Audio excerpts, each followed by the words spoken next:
ইয়াতে দেখো নতুন সপোন কোনে জুমি চাই জুৰিত দাপন ফুলৰ পাতাৰ সাজোন কাচোন এই গাঁও আপোন আপোন এই গাঁও নিচেই আপোন এই গাঁও আপোন আপোন এই গাঁও নিচেই আপোন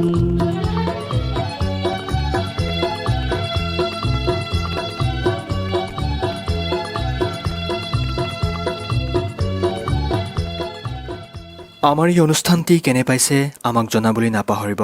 এইবাৰ সমৰ হাজৰিকাৰ কণ্ঠেৰে, নন্দ বেনাৰ্জীৰ সুৰেৰে আৰু হেমন্ত দত্তৰ কথাৰে আকাশৰ ৰংবোৰ সেন্দুৰীয়া হ'ল গীতটি আপোনালোকৰ মাজলৈ আগবঢ়াই দিছোঁ।